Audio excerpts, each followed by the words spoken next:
महाकुंभ से एक बड़ी खबर आ रही है। बड़ी खबर यह है कि महाकुंभ में जो आईआईटी वाले बाबा आए थे, आईआईटी इंजीनियर, उन्हें बैन कर दिया गया है। उनकी एंट्री बैन है, अंदर नहीं आना उन्हें। ये क्या कर रहे हैं ये भी देख रहे हैं।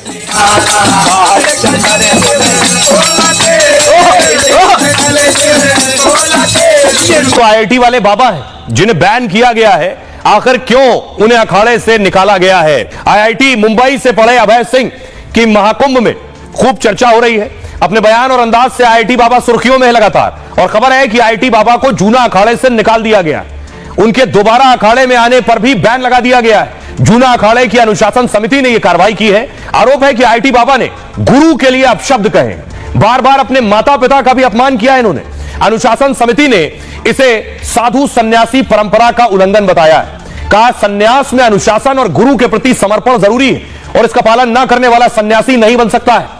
3 दिन पहले आईआईटी बाबा के अखाड़े से गायब होने की खबर मिली कि बाबा गायब है। उसी दिन इनके माता पिता इन्हें खोजते हुए महाकुंभ में आश्रम पहुंच गए। सवाल उठने लगे कि क्या आईआईटी बाबा महाकुंभ छोड़कर चले गए, क्योंकि बीच में आईआईटी बाबा के नशे में होने की खबरें मिली थी, और उसी दिन शाम को आईआईटी बाबा वापस महाकुंभ अखाड़े के पास दिखे। लेकिन गायब होने पर माता पिता के सवाल पर भड़क उठे। कहा अखाड़े के कुछ लोग मेरी लोकप्रियता से जलते हैं, इसलिए झूठी अफवाह फैला रहे हैं, खुद को मेरा गुरु बताते हैं। एक इंटरव्यू में अपने मां बाप को यह शैतान भी कह चुके हैं। घर को टॉर्चर चेंबर और पिता को बुरे कर्म वाला इन्होंने कहा था। आईआईटी वाले बाबा का नाम है अभय सिंह और हरियाणा के रहने वाले हैं।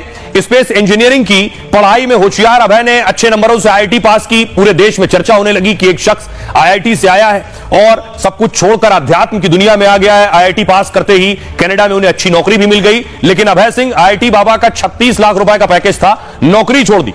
कनाडा में भी थी, और लेकिन उनके अभय भारत आते जाते रहे। उस दौरान भी कोरोना और फिर लॉकडाउन की वजह से कनाडा में फंस गए। वापस भारत लौटे तो ध्यान और अध्यात्म की ओर रुख कर लिया। माता पिता ने करियर और शादी पर बात की तो नाराज हो गए। महाकुंभ में कई इंटरव्यू में माता पिता पर इन्होंने बहुत विवादित बयान दिया। कहा बचपन से मैं भागना चाहता था, इसलिए आईआईटी में पढ़ने गया। माता पिता कोई भगवान नहीं है, उन्हें भी भगवान ने बनाया है। आईआईटी वाले बाबा को मॉडर्न साधु सन्यासी कहा जाता रहा। एक इंटरव्यू में आईआईटी बाबा ने अपनी प्रेम कहानी भी बताई। कहा मेरी एक गर्लफ्रेंड थी, 4 साल हम रिलेशनशिप में थे, लेकिन कभी हमारा रिश्ता शादी तक नहीं पहुंचा। मां बाप के झगड़े देखकर भी शादी करना नहीं चाहता था। धीरे धीरे गर्लफ्रेंड को लेकर फीलिंग खत्म हो गई। सोचा एक दूसरे की जिंदगी को नर्क बनाने का क्या फायदा, इसलिए गर्लफ्रेंड से ब्रेकअप कर लिया और उससे कोई संपर्क नहीं है। हाल में सोशल मीडिया पर एक लड़की के साथ तस्वीर डाली थी। दावा किया जा रहा है कि वो आईआईटी बाबा की पूर्व गर्लफ्रेंड है, लेकिन आईआईटी बाबा ने कहा वो सिर्फ दोस्त है, प्रेमिका कोई और थी। तो बाबा जितनी तेजी से आए थे उतनी तेजी से ही अखाड़े ने उनको बाहर कर दिया है। सुनिए जरा क्या कह रहे हैं। ये कर दिया, मेरे मम्मी पापा के लिए करना है, and a lot of it is like perpetuated because of so-called spiritual teachings also. They like तुम्हारे like माँ बाप ही भगवान हैं। अरे माँ बाप भगवान नहीं है यार, माँ बाप को भी भगवान ने बनाया है।